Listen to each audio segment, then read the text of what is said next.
mengenal pribadimu. Biarlah hatiku selalu menghormatimu. Bimbingku di setiap langkah hidupku, agar ku tak melukai. Sebagai landasan renungan kita pagi hari ini, kita bersama-sama membaca dalam Yohanes pasal 6 ayat 26 sampai ayat yang ke-27 berkata demikian. Yesus menjawab mereka, "Aku berkata kepadamu, sesungguhnya kamu mencari Aku bukan karena kamu telah melihat tanda-tanda, melainkan karena kamu telah makan roti itu dan kamu kenyang." Ayat 27. "Bekerjalah bukan untuk makanan yang akan dapat binasa, melainkan untuk makanan yang bertahan sampai kepada hidup yang kekal, yang akan diberikan Anak Manusia kepadamu, sebab Dialah yang disahkan oleh Bapa dengan meterainya." Bapak Ibu yang Tuhan kasihi, tentu kita memahami konteks dari pembacaan ayat ini. Kisahnya itu adalah suatu hari orang banyak berbondong-bondong mencari Yesus. Satu hari setelah mereka menerima mujizat makan, Yesus memberi makan 5.000 orang dengan 5 roti dan 2 ekor ikan. Dan saudara-saudara yang Tuhan kasihi, itu yang kemudian terjadi mujizat besar, sehingga kejadian itu menimbulkan persepsi bahwa sangatlah beruntung jika menjadi pengikut guru yang baru muncul di masyarakat yang bernama Yesus Kristus yang berasal dari Nazaret. Dan sangatlah beruntung menjadi pengikutnya karena guru ini ternyata penuh dengan kuasa Allah dari tempat yang maha tinggi untuk melakukan mujizat. Dan mereka sudah melihat sendiri bagaimana Yesus memberi makan 5.000 orang dengan 5 roti dan 2 ekor ikan. Dan mereka makan sepuas-puasnya. Bahkan mungkin di antara mereka sempat membawa sisa-sisanya pulang ke rumahnya. Dan itulah sebabnya mereka berkata,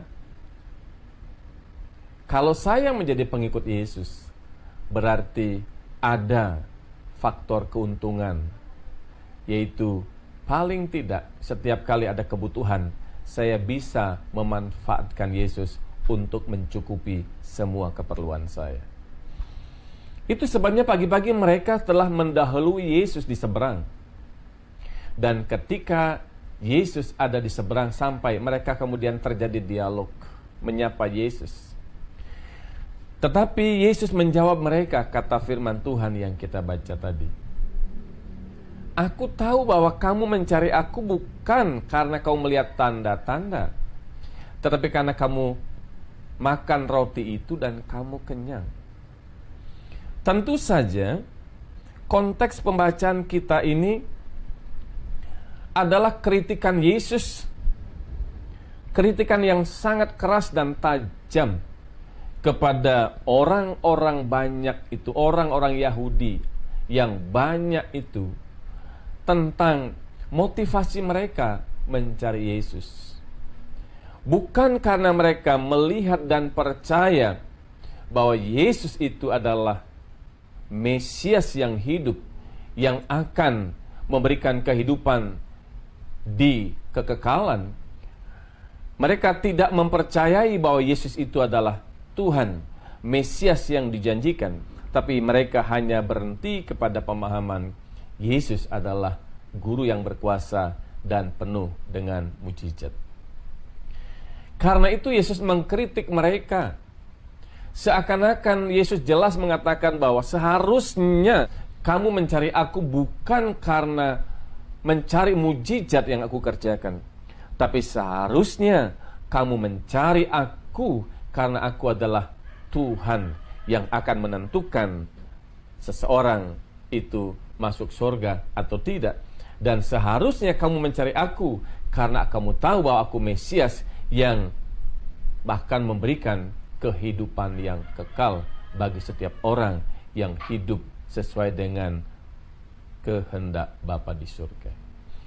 Saudara yang Tuhan kasihi, karena itu pagi ini kita juga bersama-sama mencoba mempersoalkan mujizat ini supaya kita menjadi orang Kristen yang dewasa dan berpikir luas.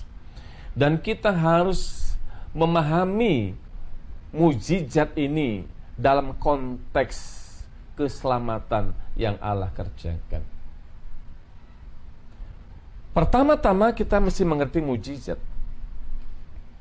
Mujizat itu adalah sebuah peristiwa atau kejadian atau fenomena yang luar biasa yang terjadi di luar batas-batas kekuatan manusia, yang tidak bisa dipahami dengan akal sehat dan tidak bisa dibuktikan dengan ilmu atau keilmiahan.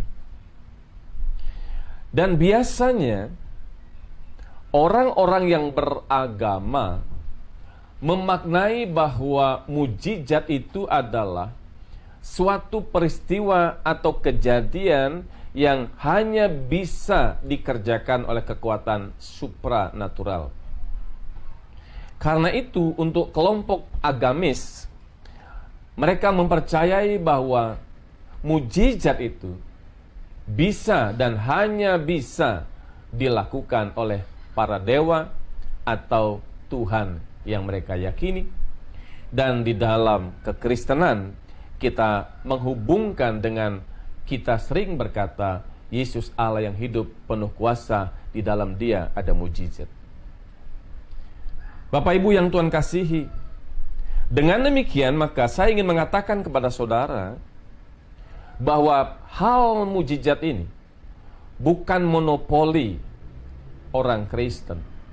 Artinya, kalau kita ngomong mujizat, itu bukan hanya lingkup dalam dunia kekristenan, tetapi seluruh agama di dunia, entah apapun, bahkan orang ateis pun percaya dengan mujizat. Agama-agama percaya bahwa selama ada kekuatan supranatural, selama ada Tuhan, selama ada para dewa, maka pasti ada harapan untuk mujizat.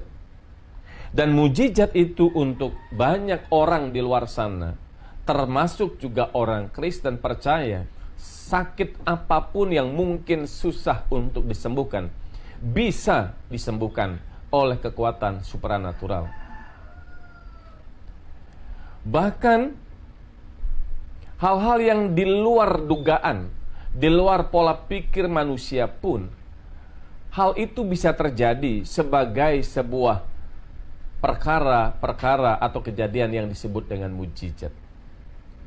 Nah, karena itu di dalam dunia kekristenan, dalam kehidupan banyak orang Kristen, kita sering mendengar kesaksian Allah kita, Allah yang dahsyat, Allah yang luar biasa. Aku sakit disembuhkan. Aku dulu tidak punya kendaraan, sekarang dilala, kata orang Jawa katakan, aku punya kendaraan. Dulu aku merantau, hidup miskin, sekarang aku bisa sukses, punya rumah, punya tanah yang luas, punya perusahaan yang stabil, dan punya karyawan yang cukup banyak. Orang berkata, itu adalah mujizat.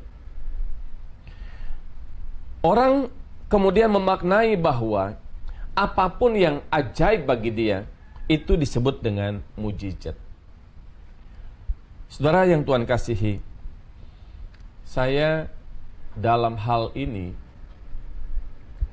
menyampaikan hal ini kepada saudara, tidak bermaksud saya mengkritik suatu kelompok atau menyatakan salah atau benar. Dan saya bukan tidak percaya dengan mujizat, karena dalam hidup saya juga banyak mengalami perkara-perkara luar biasa yang Allah kerjakan.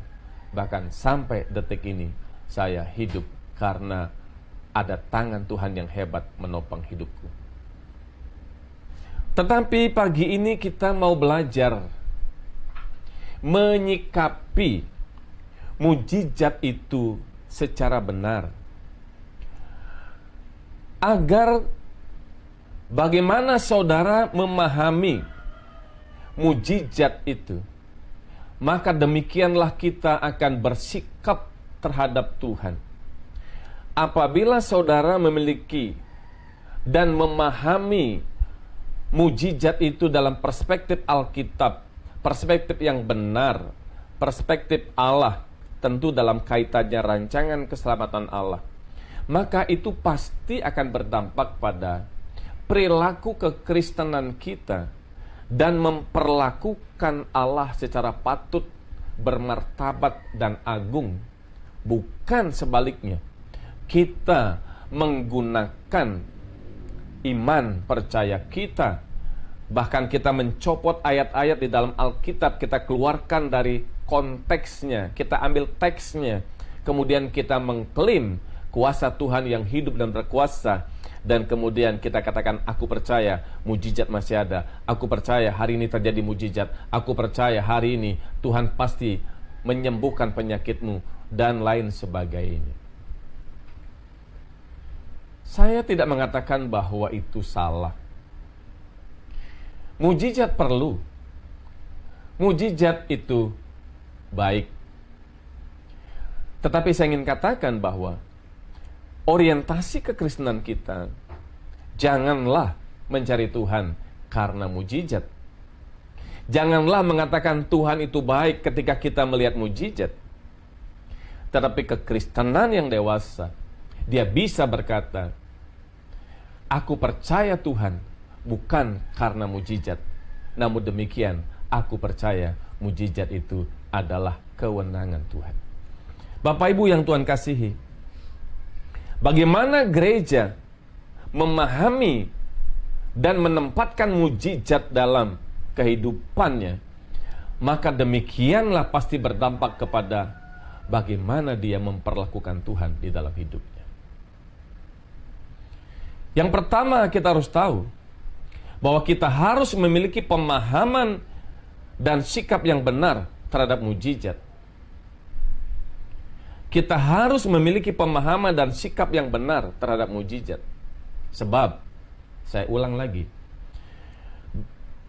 ketika kita memahami secara benar dan sikap yang benar terhadap mujizat, itu akan berdampak bagaimana kita menempatkan Allah sebagai pribadi yang agung, yang berdaulat di dalam hidup kita, dan kita menghargai, menghormati Bapa dalam seluruh kewibawaannya. Setiap Allah melakukan mujizat di dalam hidup orang percaya, setiap Allah mengizinkan terjadi mujizat dalam hidup orang percaya, pasti ada tujuan dan rencana Tuhan. Katakan amin. Jadi kalau seseorang mengalami mujizat, kalau seseorang mengalami peristiwa-peristiwa yang luar biasa, misalnya sakit parah, dokter mengatakan bahwa tidak ada obatnya, tapi oleh karena dia percaya dan kemudian meminta kepada Tuhan, Tuhan menyembuhkan. Itu tidak boleh berhenti sampai di sana. Pasti ada rencana Tuhan, pasti ada maksud Tuhan. Setidaknya di sini, ini adalah cara Tuhan meneguhkan iman orang itu, bahwa Allah yang disembah, Allah yang kita percaya, dia real, dia ada, dan dia mendengar doa anak-anaknya. Tetapi cara ini tidak boleh disistematis, seakan-akan menjadi sebuah kebenaran yang standar, bahwa menjadi orang Kristen punya hak untuk selalu meminta mujizat. Menjadi orang Kristen punya hak untuk selalu meminta Allah melakukan perkara-perkara yang dahsyat dalam hidup kita, sehingga kita memaknai hadirnya Tuhan itu sebagai sumber kuasa, power dalam diri kita untuk melakukan apa yang kita mau dengan melandaskan nama Tuhan Yesus Kristus. Jadi ketika Tuhan melakukan mujizat, pasti ada tujuan Allah. Ketika Yesus melakukan pelayanan di Israel, ketika dia menjadi manusia, tujuan Allah melakukan mujizat itu jelas adalah supaya orang Israel yang memiliki premis tentang hadirnya Tuhan sama dengan perkara-perkara dahsyat mujizat seperti yang dipahami oleh kebanyakan orang Yahudi, maka Yesus yang hadir menjadi manusia harus menyatakan diri, dan salah satu cara mendeklarasikan dirinya bahwa dia adalah Mesias adalah melalui mujizat, agar masyarakat, orang-orang Yahudi, para imam-imam, ahli-ahli Taurat dapat melihat, mendengar, dan menyaksikan bahwa Yesus itu adalah Mesias yang datang, yang disahkan Bapa dengan materainya. Dengan demikian, tujuan Allah adalah membuka mata orang Yahudi supaya seluruh mata terarah kepada Yesus, terarah kepada dirinya, bahwa dialah anak Allah yang dijanjikan, yang datang sebagai anak domba Allah yang mengangkut dosa seluruh dunia. Tujuan mujizat itu membuka hati dan membuka mata masyarakat Yahudi supaya mereka tidak lagi mengharapkan Mesias yang akan datang. Mesias itu sudah datang, dan dia datang menggenapi nubuat para nabi dan kitab-kitab di dalam hukum Taurat digenapi dengan kedatangannya, sehingga dengan mujizat yang lakukan menyadarkan, membuka mata orang Israel supaya mereka menyembah Yesus sebagai anak Daud. Tetapi rupanya mujizat demi mujizat yang Yesus lakukan tidak cukup membuka mata mereka untuk mengerti siapa Yesus. Justru mereka hanya memahami pada satu fase dia adalah guru yang hebat, guru agung yang penuh kuasa, yang diurapi Tuhan, yang bisa melakukan mujizat. Dan mereka sudah menyaksikan bagaimana Yesus memberi makan 5.000 orang. Dia juga melihat bagaimana orang lumpuh berjalan, bagaimana dia melihat orang buta melihat, dan bagaimana orang tuli mendengar. Dan bahkan mereka menyaksikan anak Yairus dibangkitkan. Betapa hebat guru ini. Dan itu sebabnya mereka ingin menjadi pengikut Yesus, bukan karena percaya Yesus adalah Mesias, tapi mereka melihat Yesus adalah pribadi yang dapat dimanfaatkan untuk kepentingannya di dalam dunia ini. Itu sebabnya saudara yang Tuhan kasihi, kita memahami sekarang mengapa Yesus mengkritik orang banyak yang berbondong-bondong mencari Tuhan Yesus, dan mengatakan bahwa kamu mencari aku bukan karena kamu melihat tanda. Dalam bahasa Yunani disebut semeion, tanda. Sen, untuk bisa melihat. Tetapi karena kamu kenyang makan roti yang aku perbuat. Yesus sangat mengkritik mereka. Yesus sangat tajam mengoreksi mereka. Dan ada pesan yang kuat yang Yesus sampaikan kepada mereka. Seharusnya ketika kamu datang mencari aku, bukan datang karena aku bisa melakukan mujizat dan kamu bisa manfaatkan, kamu bisa nikmati, tapi seharusnya kamu datang kepadaku menyerahkan hidupmu untuk aku garap menjadi pribadi yang indah dan luar biasa dewasa di hadapan Tuhan, yang indah di hadapan Bapa, yang indah di hadapan Allah, dan yang berkenan kepada Bapa. Seharusnya kamu datang kepadaku menyerahkan diri untuk aku garap, untuk aku bawa kepada Bapa di sorga, supaya melalui hidupmu yang meneladani hidupku, kamu bisa dipoles, digarap, dibentuk, diukir menjadi indah di hadapan Tuhan. Bukan mengikut Yesus untuk orientasi kebutuhan duniawi.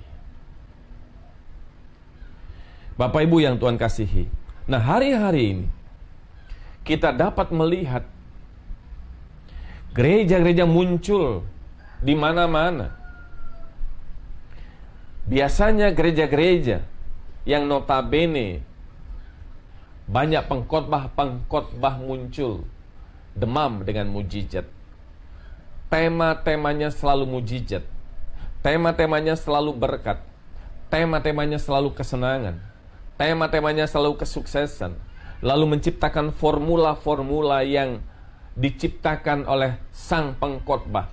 Misalnya, 5 langkah menjadi sukses di depan Tuhan. 3 langkah hidup diberkati Tuhan. 3 langkah menerima mujizat. Dan lain sebagainya.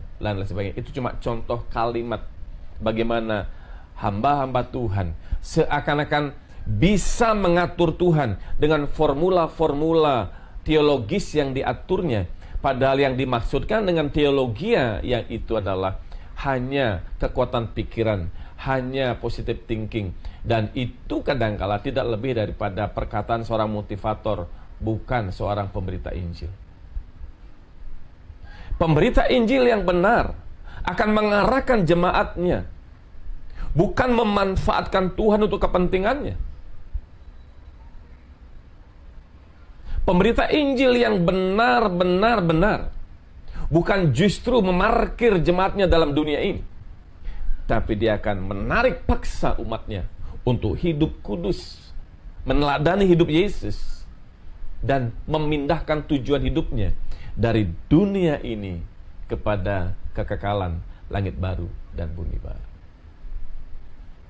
Injil yang benar memaksa orang untuk melepaskan semua kesenangan dunia, melepaskan semua hak. Injil yang benar akan membuat kita lebih miskin dari orang miskin. Dan Injil yang benar akan mengajarkan jadi orang percaya ikut Yesus bukan karena mujizat, tapi ikut Yesus karena kita menyerahkan hidup kita, rindu kita dibentuk menjadi semakin hari semakin serupa dengan Yesus. Kalau ini menjadi motivasi kita, tujuan kita mengikut Tuhan, maka persoalan-persoalan yang kita alami bukanlah menjadi persoalan yang penting yang harus kita ratapi. Dan seharusnya kita mengerti itu. Persoalan dan masalah yang terjadi justru kadang-kadang Tuhan bisa pakai untuk membentuk kita semakin indah di hadapan Tuhan. Saudara, khotbah-khotbah yang bertema mujizat umumnya kita bisa lihat baik di media sosial, di gereja-gereja, bahkan promo-promo hamba Tuhan. Seorang pembicara yang diurapi Tuhan, penuh dengan kuasa mujizat. Datanglah, yang sakit disembuhkan, yang buta bisa melihat, yang tuli mendengar, yang lumpuh berjalan. Mujizat pasti terjadi, mujizat masih ada, dan lain sebagainya. Bapak Ibu, saya tidak bermaksud untuk mengatakan saya tidak percaya mujizat. Saya tidak bermaksud mengatakan bahwa itu salah. Tetapi jika menjadi pengikut Yesus tujuanmu untuk mengejar mujizat, itu sesat. Sesat. Karena ketika Allah memanggilmu ke dalam dunia ini, Allah memanggilmu menjadi pengikutnya, kita harus tahu ada bentangan rencana kekekalan Tuhan, rencana keselamatan Tuhan yang sedang Dia garap dalam hidupmu. Sebab saudara mesti tahu, keselamatan itu bukan hadiah cuma-cuma karena kita merasa percaya kepada Yesus. Jangan berpikir bahwa asal menjadi agama Kristen, penganut agama Kristen, Tuhan suka, Tuhan senang kalau kita pindah dari agama yang lain, masuk Kristen, pindah dari keyakinan sebelumnya menjadi penganut agama Kristen. Dan saudara berpikir, atau banyak orang berpikir, itu menyenangkan hati Tuhan dan malaikat di sorga bersorak-sorak. Seakan-akan kita mengesankan bahwa Tuhan perlu follower yang banyak, Tuhan perlu pengikut yang banyak. Saya mau katakan kepada saudara, mari kita luruskan pemahaman ini. Allah memahami, Allah mengasihi dunia ini, dan Allah sangat mencintai dunia ini. Allah rindu semua orang diselamatkan. Karena itulah Yesus datang ke dalam dunia ini, menyerahkan dirinya dan mati di atas salib. Tetapi keselamatan tidak hanya diterima karena kita merasa percaya kepada Yesus, tetapi kerelaan kita dibentuk dan tekad kita untuk hidup seperti Yesus hidup. Kalau kita bicara hidup seperti Yesus hidup, maka itu artinya Alkitab berkatakan, hendalah dalam hidupmu bersama menaruh pikiran dan perasaan yang terdapat juga dalam Yesus Kristus, yang walaupun dia Allah, tidak mempertahankannya, dia mengosongkan diri, dia taat kepada Bapa, bahkan taat sampai disalibkan. Kalau saudara merasa menjadi pengikut Yesus, itu berarti saudara, orientasimu bukan mujizat, orientasimu bukan berkat jasmania, sukses dunia, tapi orientasimu adalah ini: Tuhan, bentuk aku supaya aku semakin indah di hadapan Tuhan. Bentuk aku supaya aku memiliki kekuatan untuk menanggalkan manusia lamaku, meninggalkan percintaanku dengan dunia ini, meninggalkan semua perkara-perkara kesenangan dunia, supaya aku mengejar Engkau, menjadi seperti Engkau, sekalipun hidupku susah. Aku berdoa, Tuhan, tidak sembuhkan, tidak masalah. Kalau aku meminta sesuatu dan sudah meminta kepadamu, bahkan doa, puasa aku sudah lakukan, kalau Engkau belum menjawabku, itu bukan masalah. Kalau aku menikah dan aku tidak memiliki anak, bukan juga persoalan bagiku. Bahkan ketika aku tidak menikah pun, kalau Tuhan mengendaki, itu bukan persoalan bagiku. Karena aku tahu tujuan hidupku bukan dunia ini, tujuan hidupku bukan kesenangan dunia ini, tujuan hidupku hanya untuk menyenangkan hati Bapa di surga. Karena itu saudara-saudara yang Tuhan kasihi, maknai mujizat secara benar sehingga kita bisa menggarap hidup kita, menggelar hidup kita secara patut di depan Tuhan, dan menempatkan Bapa sebagai pribadi yang agung, yang bermartabat, di mana kita bisa hidup seturut dan sesuai dengan kehendak Bapa di surga. Saudara-saudara yang Tuhan kasihi, memaknai mujizat yang kedua adalah fokus kita bukan lagi persoalan-persoalan jasmani, tapi bagaimana hidup kita harus menjadi serupa dengan Yesus dan sempurna seperti Bapa. Saudara yang Tuhan kasihi, yang saudara harus pahami adalah Yesus datang ke dalam dunia ini bukan bertujuan untuk menyelesaikan perkara-perkara jasmania. Bukan.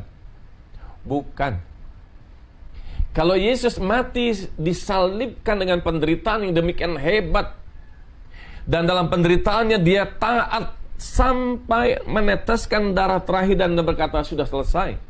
Penderitaan yang begitu hebat dia harus terima. Siksaan yang begitu menyakitkan yang harus dia rasakan. Dia mau melakukannya bagimu. Maka saudara harus memaknai apa yang dilakukan oleh Yesus. Dia tidak bermaksud untuk menyelesaikan perkara-perkara kebutuhan jasmani di dunia ini. Kalau hanya tujuannya membuat orang miskin menjadi kaya, lalu dia rela mati, disalibkan, betapa miskin rohani kita, betapa sempitnya kita berpikir.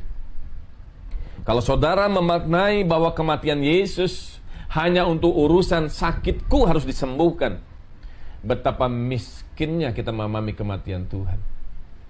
Betapa sempitnya kita memaknai salib itu.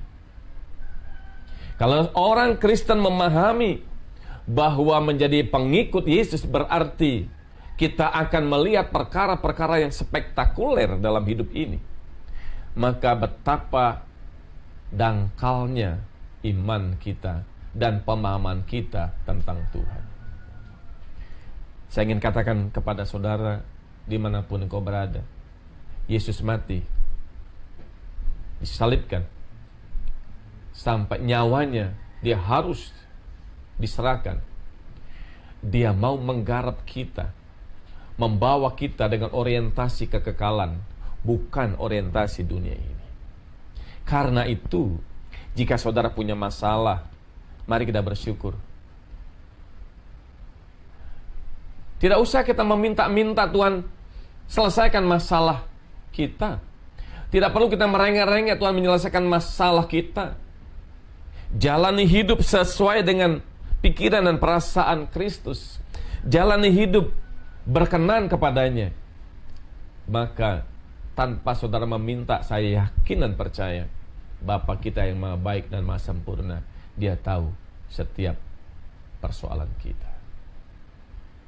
Dan bahkan sekalipun saudara mengiring Yesus, saudara tidak sempat memiliki harta yang berlebih, hidupmu masih tetap di bawah garis kemiskinan menurut statistik.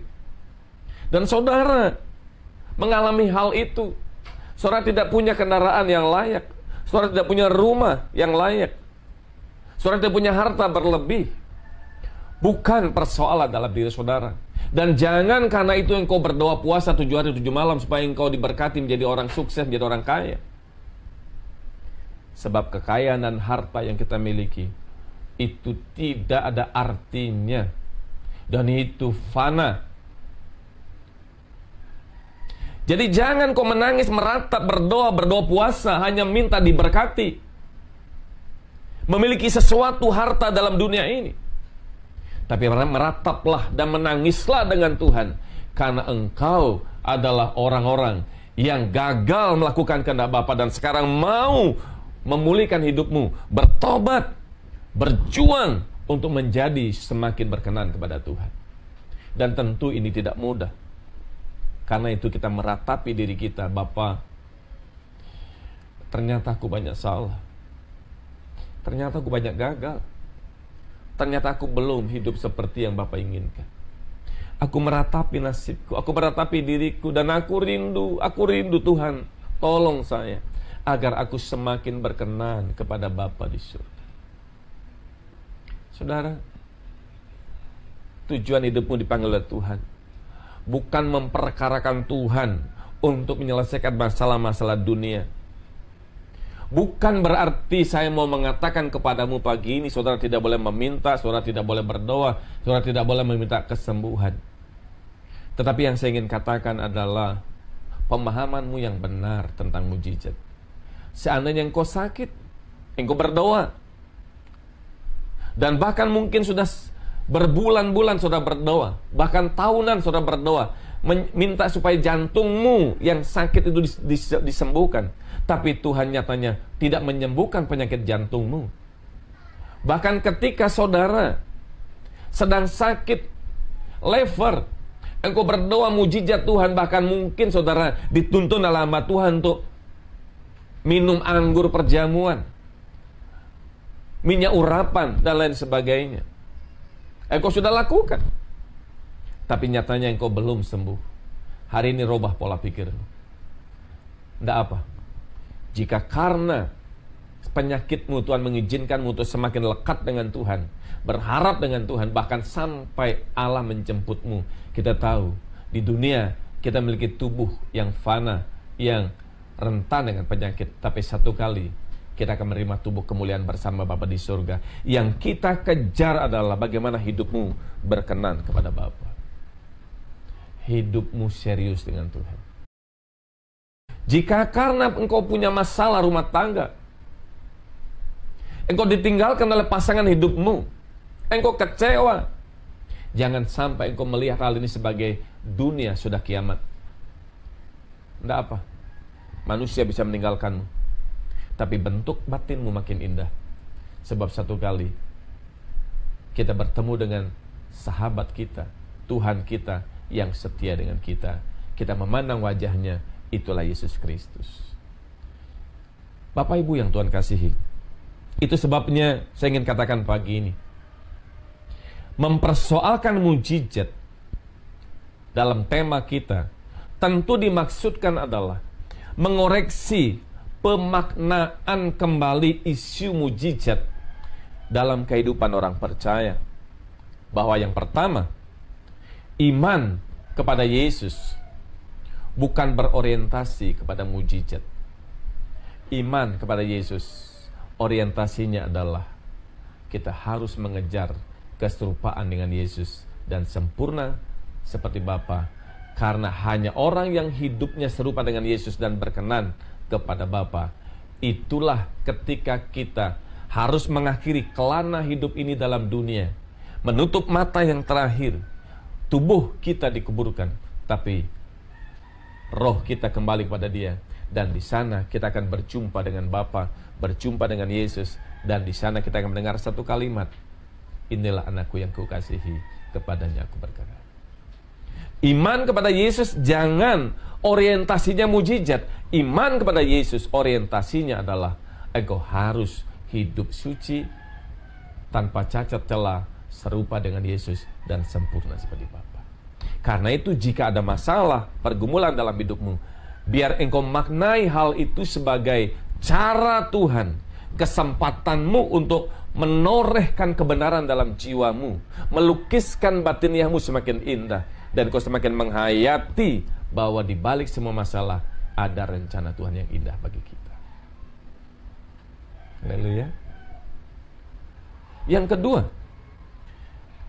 mempersoalkan mujizat akan menuntun kita mengoreksi pemaknaan mujizat itu dalam hidup kita.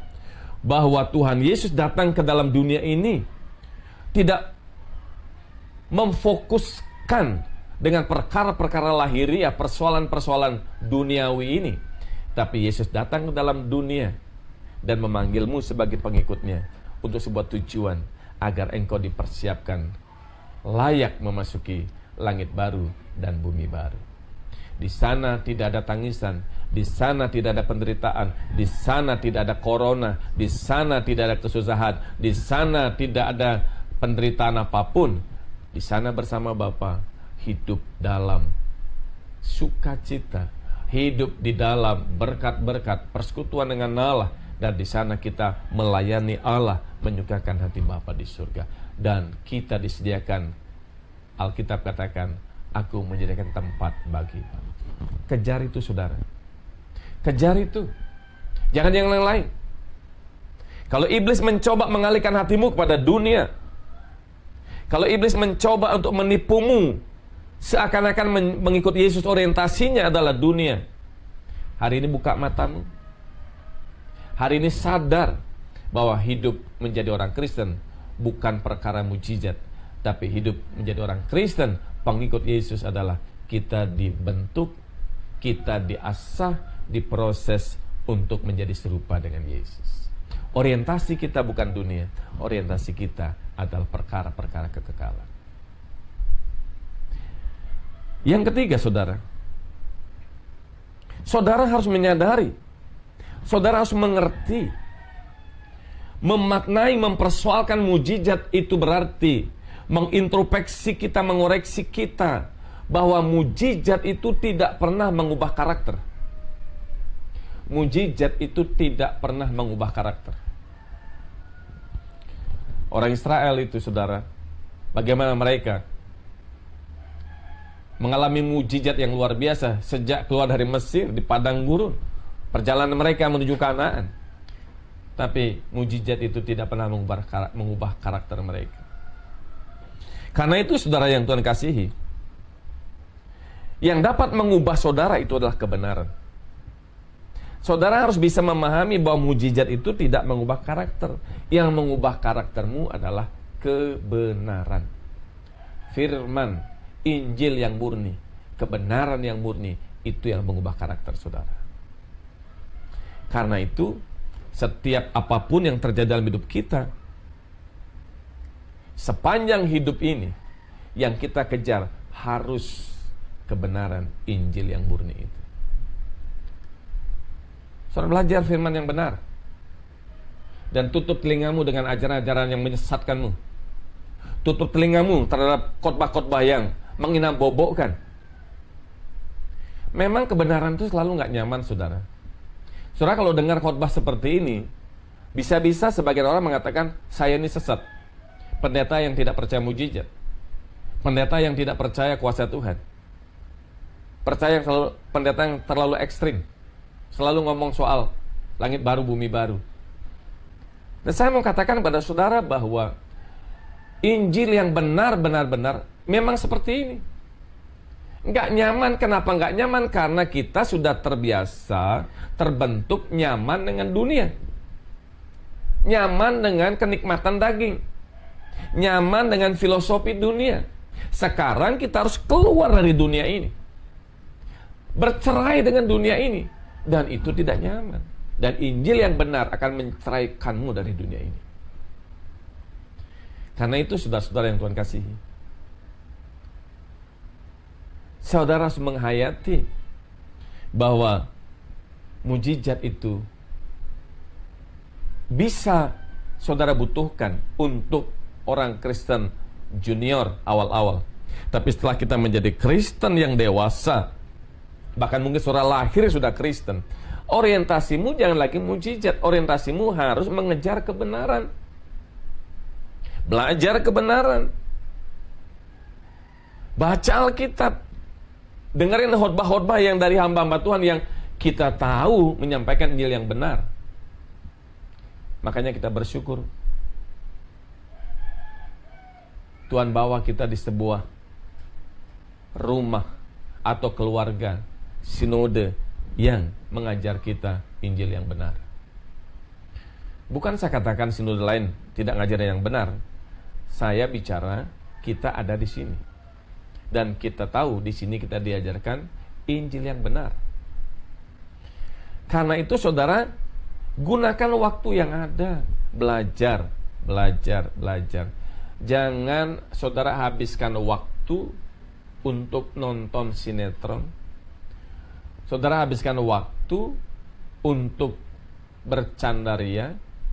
Saudara habiskan waktu untuk hal-hal yang tidak bermanfaat. Gunakan waktu selama hidupmu yang Tuhan berikan. Itulah waktu di mana engkau menginvestasikan hidupmu untuk kekekalan. Garap hidupmu sedemikian rupa. Dan pastikan setiap hari adalah kesempatan bagi saudara. Setiap hari adalah kesempatan bagi saudara untuk menjadi lebih baik dari hari-hari sebelumnya. Saudara yang Tuhan kasihi, ini hal yang harus saya sampaikan buat saudara. Dan yang keempat saudara, bagaimana saudara mempersoalkan mujizat dalam hidup saudara? Ini yang keempat. Ada atau tidak ada mujizat harusnya tidak mengurangi kesetiaanmu kepada Tuhan. Ada atau tidak ada mujizat harusnya tidak mengurangi imanmu kepada Tuhan. Bahkan engkau bisa berkata, sekalipun pohon ara tidak berbuah, pohon zaitun mengecewakan, lembu sapi terhalau dari kandangnya, tapi hatiku tetap beria-ria karena Allah yang menyelamatkan. Dalam segala keadaan kita bisa bersyukur pada Tuhan, karena kita tahu apapun yang Tuhan izinkan terjadi, kesusahan yang kita rasakan hanya sesaat, tekanan yang kita rasakan hanya sesaat, sakit yang kita rasakan hanya sesaat, Tapi di dalam segala keadaan, fokuskan hatimu kepada Tuhan. Arahkan hatimu kepada Bapa, sehingga kita bisa berkata, Bapa, terima kasih untuk segala sesuatu yang terjadi. Aku tidak menuntut apapun daripadamu. Aku tidak meminta apapun daripadamu. Karena bagiku, Engkau cukup bagiku. Sekarang aku pahami bahwa Yesus itu cukup bagiku. Allah cukup bagiku. Aku tidak berharap dibahagiakan oleh dunia. Kebahagiaanku adalah ketika aku berjumpa dengan Tuhan. Aku tidak berharap kesenangan dari dunia. Kesenanganku adalah ketika aku bersedia digarap bersama Tuhan. Dan sukacitaku bukan karena materi. Sukacitaku adalah ketika aku ada dalam hadirat-Mu, menyembah Engkau, melayani Engkau. Karena aku hadir, aku ada di dunia ini. Engkau panggil menjadi murid-Mu. Untuk tujuan Engkau menggarapku, supaya pada akhirnya aku menjadi orang yang berkenan dan hidup hanya bagi kesukaan Bapa di surga. Kiranya Tuhan memberkati saudara. Ku tak mau mencintai apapun selain Engkau, kecuali Engkau, tiada yang ku ingini. Betapa rinduku berkenan padamu. Ini hasrat jiwaku, inilah doa